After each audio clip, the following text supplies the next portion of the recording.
नमस्कार, बहुत स्वागत है आप सभी का।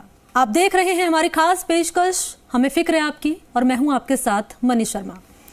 तो आज हम बात करेंगे ऑब्स्ट्रक्टिव स्लीप एपनिया की, जो नींद से जुड़ी बीमारी है। इसमें सबसे ज्यादा परेशानी नींद के दौरान होती है। शुरुआत में तो इस बीमारी का ज्यादा कुछ आपको पता नहीं चलता, लेकिन ये बीमारी इतनी खतरनाक है कि इससे किसी की भी जान जा सकती है।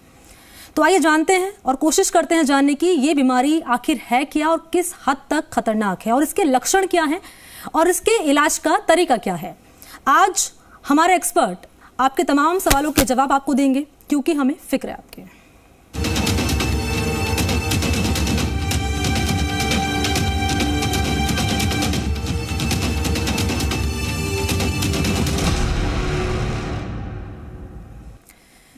तो देखिए, आज हमारे साथ जुड़ रहे हैं डॉक्टर दीपक प्रजापत, श्वसन रोग विशेषज्ञ। साथ ही हमारे साथ जुड़ रहे हैं डॉक्टर आशीष जायसवाल, श्वसन रोग विशेषज्ञ। आप दोनों का बहुत बहुत स्वागत है हमारी इस खास पेशकश में शामिल होने के लिए।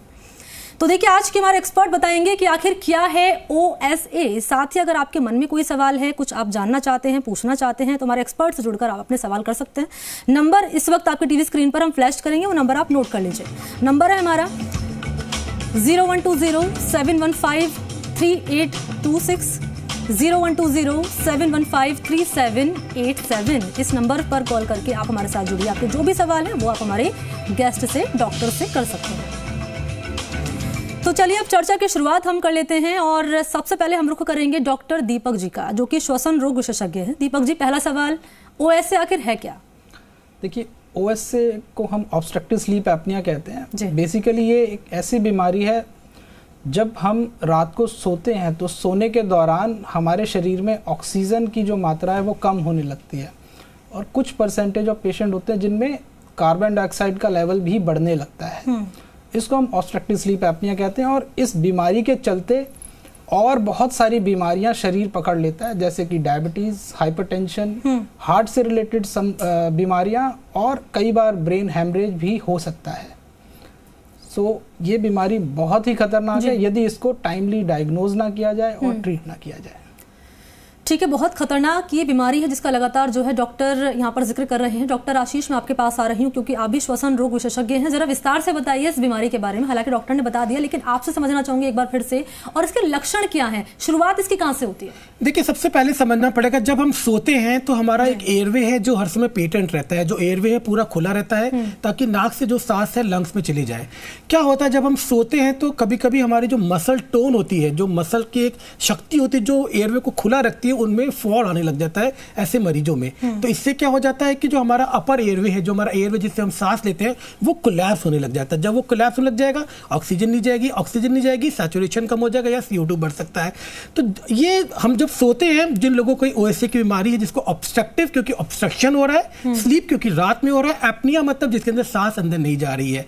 तो जब ये होता है तो इसके कारण हम लोग अचानक से उठते हैं, पर वो लोग माइक्रो सेकेंड्स के लिए उठते हैं, हमारी नींद खुलती है, फिर हम सो जाते हैं।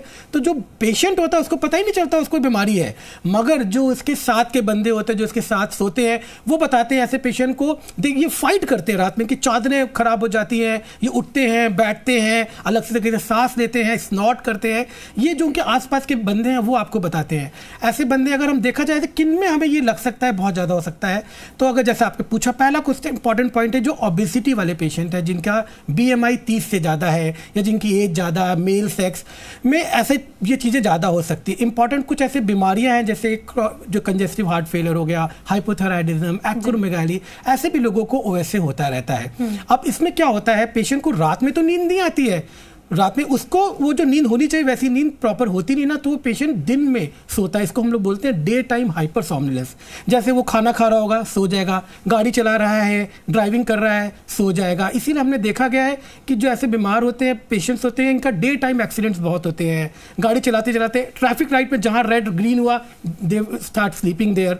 तो इनका डे टाइम हाइपरसोम्निलेंस होता है। रात में तो क्वालिटी ऑफ नींद तो नहीं है। और आपको जान के बड़ा अचरज होगा कि बड़ा अनकॉमन सा शब्द है OSA, मगर 10% लोगों को, ये जो डाटा की बात करें, हर 10 में से एक बंदे को ओएसए की बीमारी है। तो सोचिए कितना बड़ा टॉल है हम लोगों की हेल्थ पे। जब हमारी हेल्थ 50 साल 55 साल से ऊपर ज़्यादा हो जाएगी तो इसने जितना कांस्टेंट इफेक्ट किया हुआ है हमारे ब्रेन में, हार्ट में, आपको जान को अचरज होगा, 1/3 हार्ट अटैक, 1/3 जो स्ट्रोक्स होते हैं ये ओएसए इसके अंदर इम्प्लीकेट होता है। तो ये बहुत छोटी बीमारी नहीं ना, इसके इम्प्लीकेशंस बहुत ज़्यादा है। इंपॉर्टेंट है अवेयरनेस की, और मैं आज बहुत थैंकफुल हूं आप लोगों को कि आपने 2 चेस्ट स्पेशलिस्ट को बुलाया और इस टॉपिक को उठाया कि जो इतना कॉमन टॉपिक है जिसकी अवेयरनेस अपने देश में बहुत कम है। बिल्कुल सही कहा आपने डॉक्टर साहब। इनफैक्ट मैं तो ये कहूंगी कि इनफैक्ट मुझे भी इस बीमारी के बारे में भी जानकारी नहीं थी और आपने महत्वपूर्ण जानकारी साझा की है। अब हम कॉलर को कर लेते हैं, फिर उसके बाद सवालों का सिलसिला आगे जारी रहेगा। पहले कॉलर इस वक्त हमारे साथ जुड़ चुके हैं फोन लाइन पे। नाम बताइए अपना और सवाल करिए। ठीक है, शायद टेक्निकल इशू सामने आ रहा है इसलिए कॉलर नहीं जुड़ पा रहे हैं। डॉक्टर दीपक, मैं आपके पास आ रही हूँ। हमने ये जान लिया कि आखिर ये बीमारी है क्या, हमने ये जान लिया कि इसकी शुरुआत कैसे होती है। ये बताइए इसका इलाज अब क्या है? देखिए, सबसे आसान इलाज ये होता है, जैसे कि डॉक्टर आशीष ने बताया कि ये मोटे लोगों में ज़्यादा होती है, तो मोटापा कम करना सबसे पहला इलाज है। मोटापा कम करने के लिए आप अपनी डाइट में मॉडिफाई कीजिए, आप अपने एक्सरसाइज प्लान को थोड़ा सा एग्जीक्यूट कीजिए, एक्सरसाइजेस कीजिए, वॉकिंग कीजिए, रनिंग कीजिए, ताकि आपका वजन कम हो सके। अगर आपका वजन कंट्रोल होगा तो ओएसए की आधी समस्या अपने आप ठीक हो जाएगी। ठीक है। इसके अलावा दूसरा है स्लीप हाइजीन, मतलब रात की जो स्लीप है वो कम से कम 7 से 8 घंटे की स्लीप आप मिनिमम लीजिए, ताकि आपके आने वाला जो अगला दिन है वो अच्छे से बीत सके। अगर आप नींद ठीक से नहीं लेते हैं तो भी ये बीमारी जो है बढ़ सकती है। और इसके अलावा अगर ये सारी चीज़ें हम करने के बाद भी बीमारी नहीं ठीक होती है, तब हमें ऑक्सीजन या सीपैप बाईपैप की ज़रूरत पड़ सकती है। तो वो डिपेंड करता है कि कितना सीवियर है डिजीज़, कितनी सीवियरिटी की डिजीज़ है, और उसके अकॉर्डिंग डिसाइड किया जाता है कि उनको सीपैप की ज़रूरत है या नहीं है। ठीक है डॉक्टर आशीष, ज़रा ये बताइए आप, क्योंकि यहाँ पर आपने जिक्र किया था कि जो लोग जो है दिन में सोते हैं, आपने इस बात का जिक्र किया था। अब सवाल आपसे मेरा ये रहेगा यहाँ पर कि जिन लोगों की नाइट शिफ्ट होती है वो तो अब रात में काम करेंगे, उनके पास ऑप्शन सिर्फ ये है कि भाई अब वो दिन में नींद पूरी कर पाएंगे, तो क्या उनको ये बीमारी ज़्यादा होने के चांसेस हैं? बहुत ही इंटेलिजेंट सवाल है। सारा स्नोरिंग जो लोग खर्राटे लेते हैं वो ऑब्स्ट्रक्टिव स्लीप एपनिया नहीं होता। इसी तरीके से सारी जो डे टाइम हाइपर सोमनेलेंस है वो ओएसए नहीं होती। इंपॉर्टेंट ये है, अगर आपकी नींद अनकंट्रोल्ड है, डिसऑर्डर्ड नींद है, और उसके साथ आपको इरिटेबिलिटी, एंग्जाइटी, मॉर्निंग हेडेक्स चल रहे हैं, आपका कंसंट्रेशन में लॉस हो रहा है, आप प्रॉपर काम नहीं कर पा रहे हैं, जो है पूरा कीजिएगा। लेकिन इस बीच हमारे साथ कॉलर जुड़ चुके हैं, दरअसल इनका सवाल हम जान लेते हैं, फिर लौटूंगे आपके पास। नाम बताइए, सवाल करिए। हेलो जी, सवाल करिए अपना। हेलो, मैं ये पूछ रहा हूँ भाई, करवट सोते से खर्राटे कम आते और दाई से ज्यादा आते क्या? डॉक्टर साहब समझ पाए आप? सवाल दोहराइए अपना। हाँ, दाई करवट सोने से खर्राटे कम आते हैं, दाई करवट सोने से ज्यादा आते, ये क्या बात सही है? ठीक है, बाएं सोते हैं तो ज्यादा आते हैं इन्हें खर्राटे, और दाएं तरफ सोते हैं तो कम आते हैं, इसकी वजह जरा बता दीजिए। देखिए, इसमें सबसे इंपॉर्टेंट पॉइंट ये है जो इन्होंने पूछा, बहुत अच्छी फाइंडिंग बोली है। कुछ लोग, ये एक्चुअली क्या है, जब हम सीधे सोते हैं तो जो हमारा सेंट्रल एयरवे है वो ऑब्स्ट्रक्ट हो जाता है, जो हमारा टंग है वो पीछे जाके फॉल कर जाता है, और रात में हम सो नहीं पाते, अचानक से जाते हैं, टंग ऊपर जाती है, और इस तरीके से ये टंग ऊपर नीचे करती है, इससे खर्राटे होते हैं, स्नॉटिंग होती है। अब क्या है, अगर हम एक लेफ्ट लेटरल सोएं या हम अगर राइट लेटरल सोएं, अगर हम दोनों लेटरल सोते हैं, इसमें क्या हो जाता है कि जो टंग है वो पूरी फॉल नहीं कर पाती और थोड़ा जो एयरवे वो बच जाता है। इसीलिए हम अपने मरीजों को बोलते हैं जिनको मॉडरेट या माइल्ड स्लीप एपनिया है, उनको बोलते हैं कि आप अपने एक पंखे में सोएं, या तो लेफ्ट लेटरल या तो राइट लेटरल, इससे ये स्नोरिंग थोड़ी कम हो जाती है। मगर ये कोई इसका परमानेंट इलाज नहीं ना, जो परमानेंट इलाज वही है, आप वेट कम करें, और अगर ज्यादा है, अगर आपका जो एक हम लोग टेस्ट करते हैं जिसको हम लोग पॉलीसोमनोग्राफी या इसको स्लीप स्टडी बोलते हैं, अगर उसमें आपका जो इंडेक्स है अगर वो 15 से ज्यादा या 12 से ज्यादा है, आप अपनी मशीन जरूर से लें, अपने चेस्ट स्पेशलिस्ट से जरूर मिले, कार्डियोलॉजिस्ट से मिले, वही आपको इस चीज के बारे में अच्छे से बताएंगे। चलिए ठीक है डॉक्टर आशीष, अब अपनी बात आप पूरी कर सकते हैं। हाँ, तो इसमें यह इंपॉर्टेंट है कि क्या सारे ही खर्राटे वो प्रॉब्लम नहीं करते, सारे ही हाइपरसोमनियस। अगर कोई स्लीप डिसऑर्डर कि जिसके अंदर एंग्जाइटी हो, इरिटेबिलिटी हो, हम सुबह उठे हमें मन हमारा फ्रेश नहीं ना, हमारा हेडेक है उठने के बाद भी, हमारी फ्रेश नींद नहीं आ रही है, तो जो ये नींद है इसको हम लोग बोलते हैं स्लीप डिसऑर्डर ब्रीदिंग। हम अगर दिन में सो के फ्रेश उठ रहे हैं तो ये वो चीज़ नहीं ना, या अगर हम रात में सो रहे हैं तो हमें स्नोरिंग नहीं आ रही है, या वो सारा जो कैस्केड नहीं हो रहा है, तो ये खराब होने वाली बात ही ना। इस तरीके से हम जो इन दोनों चीज़ों को अलग कर सकते हैं। ठीक है डॉक्टर दीपक, मैं आपके पास आ रही हूँ इसी सवाल के साथ में। सवाल ये कि ये बताइए कि जैसे साइनस के पेशेंट्स होते हैं उनको भी मैंने देखा है अक्सर कि उनको ना ब्रीथिंग में काफ़ी प्रॉब्लम होती है, तो नींद पूरी करने में उनको भी परेशानी होती है, तो अक्सर क्या करते हैं, स्टीम का एक ऑप्शन उनके पास होता है, स्टीम वो लेना शुरू कर देते हैं। तो क्या जो साइनस से ग्रसित होते हैं पेशेंट्स होते हैं उनको लेकर क्या कहेंगे आप? देखिए, ये जो आपका सवाल है ये स्नोरिंग से रिलेटेड है बेसिकली, कि जिन लोगों को साइनस की प्रॉब्लम होती है उनको स्नोरिंग की समस्या ज़्यादा होती है। तो इसका ये मतलब नहीं है कि उनको ऑब्स्ट्रक्टिव स्लीप एपनिया है।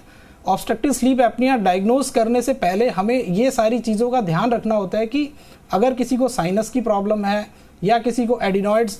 ठीक है डॉक्टर दीपक जी, मैं लौटूंगी आपके पास। दरअसल एक कॉलर मेरे पास आ चुके हैं, इनका सवाल हम जान लेते हैं। सवाल करिए अपना।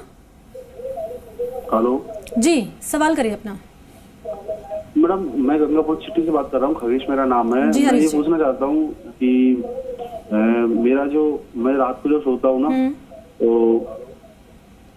हेलो, आप रात में सोते हैं आगे? तो मतलब सोते टाइम मेरा मुंह खुला रह जाता है एकदम, और जोर जोर से खराटे आने लग जाते हैं। फैमिली वाले बताते हैं कि भाई आप जोर से खराटे लेते हो जी, ठीक है, लेकिन प्रॉपर तरीके से मतलब रेगुलर नहीं हो रहा है। ये कभी कभार भी होता है मेरे साथ। और सांस की तकलीफ तो ऐसा कुछ पता नहीं है, लगता है कि भाई सांस में कोई प्रॉब्लम आ रही है मुझे, लेकिन जुकाम वगैरह मेरे को रहता है। अच्छा, ठीक है, जरा ये बताइए आप मुंह से सांस लेते हैं, नाक से ज्यादा सांस लेते हैं?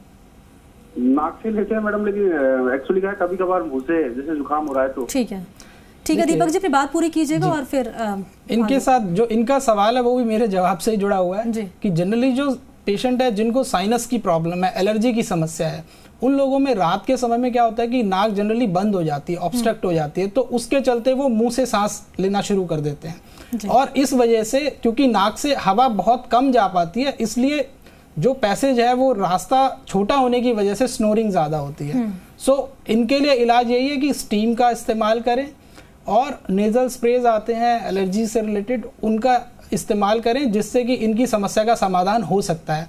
और इसके अलावा पोजिशनल जो पोजीशन है अपनी सोने के दौरान उसको चेंज कर सकते हैं, सीधे ना सोएं, थोड़ा करवट लेके सोएं, उससे भी इनकी समस्या का समाधान हो सकता है। अगले कॉलर हमारे साथ फोन लाइन पे जुड़ चुके हैं, अपना नाम बताइए और सवाल आप कर सकते हैं। आवाज आपको मिल रही है हमारी? पूछना चाहता हूँ साहब। जी पूछे सवाल। मेरे को खूब कराटे आते हैं साहब, लेकिन जब नींद में गुचड़ के आ जाता है, जो श्वास नली में चल जाता है, मेरी समझ से बहुत ऐसी हालत होती है कि अब प्राण निकले। अच्छा ठीक है, डॉक्टर आशीष। देखिए आपका जो आपके सिम्टम्स हैं, ये symptoms severe obstructive sleep apnoea के सिम्टम हैं। ऐसे में बहुत ज़रूरी है कि आप अपने नियर बाई किसी डॉक्टर से मिल के अपनी स्लीप स्टडी कराएं। उसमें एक बंदा रात में या तो आपके घर पे, आपके भी अस्पताल में कराते हैं, वो आपकी जांच करेगा। कुछ प्रोब्स लगाते हैं सैचुरेशन के, आँख के ऊपर, ब्रेन के ऊपर, चेस्ट की फाइंडिंग और एब्डोमिनल फाइंडिंग, और लेग पे प्रोब लगा के देखते हैं कि कितना मूवमेंट, लेग का मूवमेंट है, कितना मस्कुलर मूवमेंट है, कितना सैचुरेशन का लॉस है। क्योंकि एपनिया भी 2-3 तरीके के होते हैं। एक होता है सेंट्रल स्लीप एपनिया, जिसके अंदर न्यूरोमस्कुलर क्या होता है, जो ब्रेन में जो ड्राइव आ रही है मसल को रोकने की, रात पे वो लॉस हो जाती है। तो इसको भी पता लगाना बहुत जरूरी होता है, जो कि ऑब्स्ट्रक्टिव स्लीप एपनिया का भाई ही है। सो आपको यही हिदायत है कि आप अपना पॉलीसोम्नोग्राफी का जो टेस्ट है, स्लीप स्टडी जिसको हमने बोलते हैं, आप वो कराइए। इसमें आपकी सिवियरिटी पता चलेगी और उसके हिसाब से आपका काम होगा। एक बहुत इंपॉर्टेंट पॉइंट है कि जो ओएसए के पेशेंट होते हैं उनको रात में पेशाब बहुत ज़्यादा आती है। तो पेशेंट बोलता है आजकल मुझे नॉक्टूरिया बहुत हो गया, मैं जा रहा पेशाब जाना पड़ता हूँ। जब मैं सुबह उठता हूँ, पेशेंट आते हैं आपकी ओपीडी में कि पता नहीं क्या हो गया है, कंसंट्रेशन अच्छा नहीं हो रहा है, पता नहीं क्या हो गया है, मुंह हर समय सूखा रहता है। तो ये सब बहुत इंपॉर्टेंट साइन सिम्टम्स हैं कि पेशेंट को ओएसए है। और हम लोग को अगर ऐसे कोई सिम्टम्स आपके नियर बाई या कोई आपके फैमिली फ्रेंड्स को है, तो डेफिनेटली डॉक्टर्स के पास जाएं, इसको आसानी से ना छोड़ें। ठीक है डॉक्टर आशीष, जरा ये बताइए, फिर मैं दीपक जी का यहाँ पर रुको करूंगी। अगर इसे हम डिफ्रेंशिएट करें कि इस उम्र में बच्चों में ज़्यादा होता है, फिर अडल्ट में ज्यादा होता है, टीनेजर में ज्यादा होता है, क्या ऐसी भी कुछ चीज है इसमें?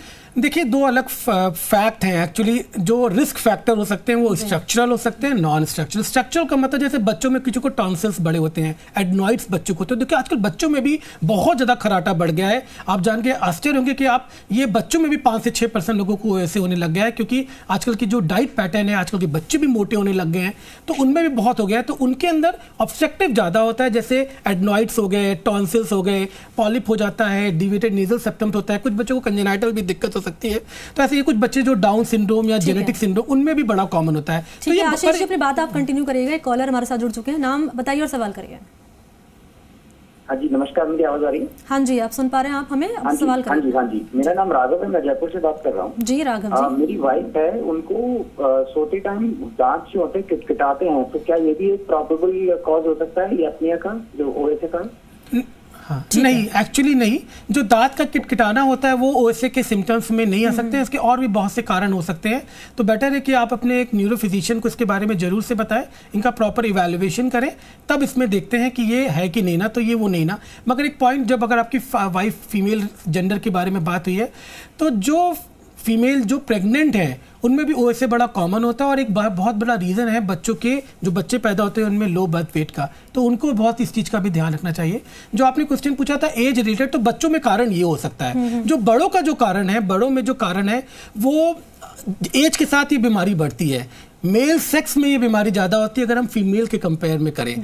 तो जैसे जैसे एज बढ़ती है तो आफ्टर 45-50 सभी लोग को थोड़े थोड़े खराटे आते हैं। अगर ये पैथोलॉजिकल है, फिजियोलॉजिकल है, ये डॉक्टर या टेस्ट के बाद ही पता चलता है। तो 2 एज में कॉमन होता है, बच्चों में बड़ा कॉमन होता है, और एक एज के बाद बाई मोडल पैटर्न होता है इसका। ठीक है दीपक जी, मैं आपके पास आ रही हूँ। मुझे 2 चीजें आपसे जाननी है। पहले तो ये कि जिन लोगों की नींद पूरी दरअसल नहीं होती है, काम के सिलसिले में बहुत ज़्यादा व्यस्त रहते हैं, क्या उनको ये रोग ज़्यादा होता है? और दूसरी चीज़ मैं आपसे समझूंगी कि खाने की चीज़ें कौन कौन सी अपने डेली रूटीन में शामिल करें, इसकी आप जानकारी दीजिएगा। लेकिन इस बीच कॉलर हमारे साथ जुड़ चुके हैं फोन लाइन पे। अपना नाम बताइए और सवाल करिए। हेलो, जानू सिंह बोल रहा हूँ। ठीक है, क्या आपको जानना है? मेरे जानना खराटे जो आते हैं तो सोते हैं रात को, उसके लेफ्ट राइट में सोने में फर्क रहता है, उसमें सीधा सोने से खराटे आते हैं नहीं, और करंट में दिल से बंद हो जाते हैं, इसका कारण क्या होता है? हालांकि हमारे एक्सपर्ट इस बारे में जानकारी दे चुके हैं, लेकिन ब्रीफ में दीपक जी क्या कहेंगे आप? देखिए, यदि आपको खराटे आते हैं और साइड में करवट लेने से अगर वो कम हो जाते हैं, इसका ये मतलब नहीं है कि आपको ऑब्स्ट्रक्टिव स्लीप एपनिया नहीं है। अगर आपको बहुत तेज खराटे आते हैं और खराटे इतनी जोर के हैं कि वो अगले कमरे तक आपको सुनाई दे रहे हैं, तो निश्चिंत ही ये ऑब्स्ट्रक्टिव स्लीप एपनिया का एक सिम्टम हो सकता है, और आप अपनी जांच के लिए अपने डॉक्टर से जरूर परामर्श करें। ठीक है दीपक जी, अपनी आप बात पूरी कर सकते हैं। देखिए, आपने जो सवाल पूछा कि जो लोग नाइट शिफ्ट में काम करते हैं, जिनकी स्लीप हाइजीन अच्छी नहीं है, जो प्रॉपर स्लीप नहीं ले पाते हैं, उनके अंदर बेसिकली होता क्या है, ओवर लॉन्ग पीरियड उनकी बॉडी के अंदर लेप्टिन रेजिस्टेंस और मेटाबॉलिक चेंजेस आने लगते हैं, जिसके चलते उनका वेट गेन होने लगता है और बॉडी में कुछ ऐसे चेंजेस आते हैं हार्मोन लेवल पे। दीपक जी, मैं आपको माफी के साथ इंटरप्ट कर रही हूँ। कॉलर हमारे साथ जुड़ चुके हैं फोन लाइन पे। नाम बताइए और सवाल करिए। पवन पारी, खंडेला, राजस्थान से। जी पवन जी, सवाल करिए। मेरे मैम, जरा रात को जब सोता हूँ तो सीटी की आवाज आती है, बारीक बारीक, बहुत बारीक बारीक आती है। अच्छा, देखिए, यदि आपको रात के टाइम सोते हुए सीटी की आवाज आती है तो इसमें 2 पॉसिबिलिटीज हो सकती हैं। एक, आपको हो सकता है साइनस की प्रॉब्लम हो, आपकी नाक वाले रास्ते में ऑब्स्ट्रक्शन हो, और दूसरा हो सकता है कि आपके लंग्स में कंजेशन हो। तो दोनों ही सूरतों में आपको अपने डॉक्टर से परामर्श लेना चाहिए। उससे पहले आप घर पर जो ट्राई कर सकते हैं, आप स्टीम लेकर के देखिए। यदि वो थोड़ा बेटर होता है तो हो सकता है कि ये साइनस की समस्या है, अदरवाइज ये लंग्स से जुड़ी हुई समस्या भी हो सकती है। ठीक है, उम्मीद करते हैं पवन जी आपको अपने सवाल का जवाब मिल गया होगा। अब दीपक जी अपनी बात आप रखिए। जी, तो जो हार्मोनल चेंजेस होते हैं उनके चलते ये ऑब्स्ट्रक्टिव स्लीप एपनिया काफ़ी प्रेवलेंट होता है इन लोगों में जिनके अंदर स्लीप जो आर्किटेक्चर है वो प्रॉपर नहीं होता है। दूसरा, आपने सवाल पूछा कि क्या क्या हमें अपनी डाइट में इंक्लूड करना चाहिए कि जिससे ये ऑब्स्ट्रक्टिव स्लीप एपनिया की समस्या कम हो। तो उसमें हेल्दी डाइट में आप ज़्यादा से ज़्यादा लिक्विड्स लीजिए, गर्म पानी, गर्म चीज़ों का सेवन कर सकते हैं। ऑयली चीज़ों को आप ज़्यादा से ज़्यादा अपने खाने से हटाइए, फैटी मील्स नहीं लीजिए, रात का खाना हल्का रखिए, और इसके अलावा ज़्यादा प्रोटीन अपनी डाइट में इंक्लूड कीजिए। इसके अलावा आप ड्राई फ्रूट्स ले सकते हैं, ड्राई फ्रूट्स ज़्यादा से ज़्यादा लीजिए। अगर आप इस तरीके का सेवन रखते हैं तो आपका मोटापा निश्चिंत ही कंट्रोल होता है और ये ऑब्स्ट्रक्टिव स्लीप एपनिया की जो समस्याएं हैं इनसे भी आप बच सकते हैं। अच्छा आशीष जी, ये बताइए, क्योंकि बच्चों का यहाँ पर जिक्र कर रहे हैं तो एक सवाल आपसे जानना चाहूंगी, बच्चे एक्सरसाइज क्या करें? जिम तो मुझे लगता है कि शायद एक बेटर ऑप्शन नहीं है, तो अगर एक्सरसाइज करें तो उसमें कौन कौन सी एक्सरसाइज शामिल कर सकते हैं? गर्म पानी चलेगा बच्चों को? जी चलेगा गर्म पानी, पर बच्चों को बहुत ज़्यादा गर्म पानी हम पिला नहीं सकते। देखिए आजकल ये क्वेश्चन बहुत ही ब्रॉड क्वेश्चन आपने पूछा है, क्योंकि आजकल बच्चों में भी सारी बीमारियां बड़ों वाली धीरे धीरे आ रही है। पहले हम लोग देखते थे हार्ट फेलियर 50 साल के बाद होता था, हार्ट अटैक 50, आप देखिए यंग्स में भी आने लग गया है। सो अब ये जो एज का जो शिफ्ट हो रहा है, ये इसलिए शिफ्ट हो रहा है क्योंकि हमारी जो हैबिट्स है बच्चों की बहुत चेंज हो रही है। कर रही हूँ, दीपक हमारे कॉलर जुड़ चुके हैं फोन लाइन पे। नाम अपना बता दिया आपने दीपक, आपका नाम है, सवाल कर सकते हैं। हेलो जी, सवाल करिए दीपक जी। सवाल ये है कि सर्दी के टाइम में मुंह कवर करके सोना चाहिए और गेट खोल के सोना चाहिए या नहीं सोना चाहिए जिससे खराटे कम आए? देखिए खराटों का इससे कोई रिलेशनशिप नहीं है। गेट खोलने गेट बंद करने से खराटों पे कोई फर्क नहीं पड़ता, मुंह ढकने से न ढकने से भी खराटों पे कोई फर्क नहीं पड़ता, दोनों अलग चीजें हैं। अगर आपको खराटे आ रहे हैं, एक लेटरिन में सोइए या अपने डॉक्टर को बता के उनसे अपने जो टेस्ट है वो कराइए। सबसे इंपॉर्टेंट है वेट कम करिए। ठीक है आशीष जी, बात पूरी कीजिए, फिर मैं संक्षेप में जवाब ले लेती हूँ यहाँ पर। हाँ, देन जो बच्चों में, अब आजकल बच्चों में बहुत ज्यादा ये प्रॉब्लम आने लग गया, क्योंकि बच्चे, हम लोग के बच्चे क्या आजकल जो ये मोबाइल, ये पोस्ट कोविड जो सारा ऑनलाइन होने लग गया है, इसके कारण बच्चों का वेट बहुत बढ़ रहा है। जैसे बच्चों का वेट बढ़ रहा है वैसे ही प्रॉब्लम्स बढ़ने लगी और बच्चों में ये प्रॉब्लम्स बढ़ने लग गई है। तो बहुत इंपॉर्टेंट है कि बच्चों को आउटडोर एक्टिविटी पे ला लें। ठीक है दीपक जी, मैं आपके पास नहीं लौट रही हूँ माफी के साथ में, क्योंकि समय का थोड़ा अभाव है। आप दोनों का बहुत बहुत शुक्रिया हमारे साथ जुड़ने के लिए और अपनी महत्वपूर्ण जानकारी साझा की, इसके लिए बहुत बहुत शुक्रिया आप दोनों का। और इसी के साथ हमारी इस खास पेशकश में फिलहाल इतना ही, मुझे दीजिए इजाजत, नमस्कार।